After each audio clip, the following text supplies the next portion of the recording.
Okay, तो installation complete हो गया है।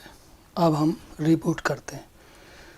तो रीबूट करने के लिए क्या करना पड़ेगा, रीबूट नाउ पर क्लिक करते हैं और ये सिस्टम अब ये कह रहा है कि prove remove the installation media and press enter. Enter press करते हैं। अब हम देखेंगे कि जब ये सिस्टम वापस आता है तो इसका थोड़ा सा जो व्यवहार है थोड़ा अलग किस्म का दिखेगा। देखते हैं कैसा दिखता है। देखिए, तो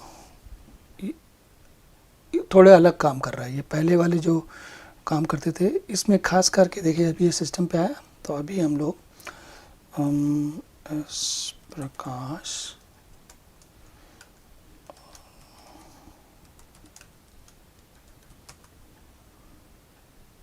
ठीक है, अब ये वापस यहाँ आ गया।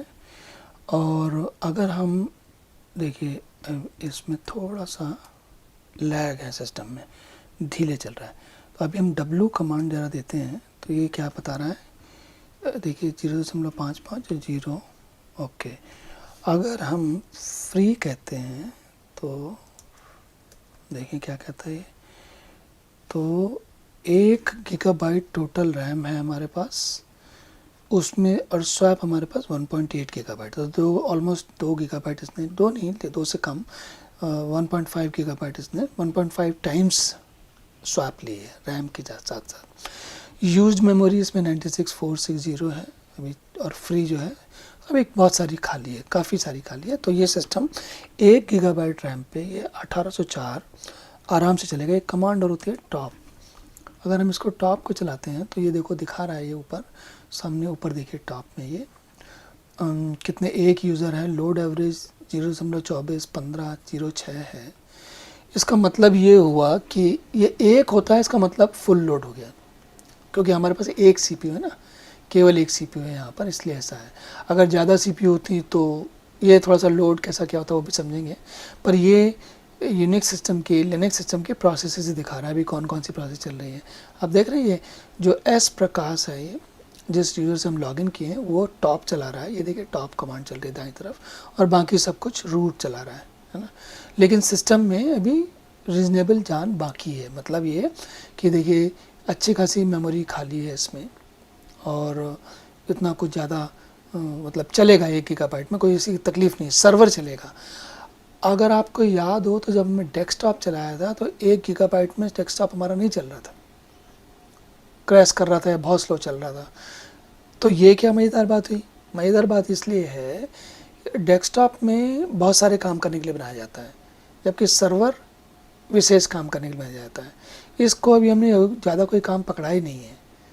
जो कुछ भी काम चल रहे हैं, अब देखिए जैसे जो कुछ भी काम चल रहे हैं इस वक्त, उनमें से कुछ भी देखिए, ये जो जितनी भी सिस्टम दिख रहा है ना, ये सारी प्रोसेस दिख रही है दाईं तरफ, प्रोसेस के कमांड के नाम लिखे हुए हैं ना, और ये यहाँ पर देखिए टाइम लिखा हुआ है।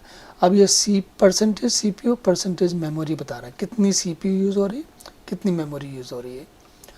हम लोग मेमोरी की, रैम की और स्वैप की बात कर रहे थे पिछली बार, उसमें और इसमें यही फ़र्क है खास।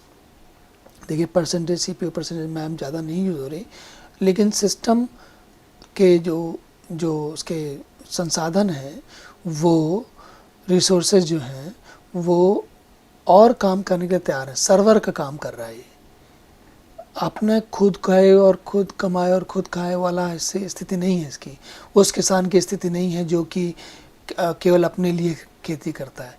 ये वो वाला किसान है जो अपने लिए भी अपने लिए तो काम चलाता ही चलाता है और समाज का काम भी चलाता है। तो सर्वर इसलिए कहते हैं, सर्वर में यही खासियत होती है, सर्वर बाकी लोगों का भी काम करता है ना। तो ये एक टॉप कमांड हमने चलाई है। अभी हमें आगे बाकी कमांड्स वगैरह देखेंगे, पर अभी हमारे समझने की बात ये है कि आपको ये समझ में आ गया होगा कि कोई ख़ास लोड नहीं चल रहा, और जबकि मेमोरी मतलब उसमें देखिए ये है ना 1 गीगाबाइट रैम है, उसमें से 275 बफर कैश में और 750 मेगाबाइट अवेलेबल है। तो बहुत जगह है हमारे पास, आराम से हम काम कर सकते हैं। यहाँ पर आराम से एक वेब सर्वर चला सकते हैं, माईएसक्यूएल छोटी मोटी वेबसाइट आराम से चल सकती है 1 गीगाबाइट रैम में।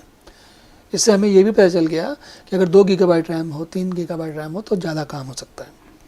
तो लेकिन इस तरीके के अब हमने इस प्रयोग करने से हमें एक पता लग गया कि ये एक साथ हम 14, 16, 18 इस लैपटॉप पर भी हम एक साथ 16, 14, 18 तीनों चला सकते हैं।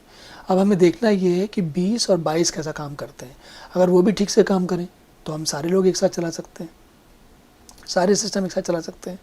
वो कितने चलाने वो भी देखना पड़ेगा, लेकिन एक पता लग गया, एक अंदाज़ा लग गया।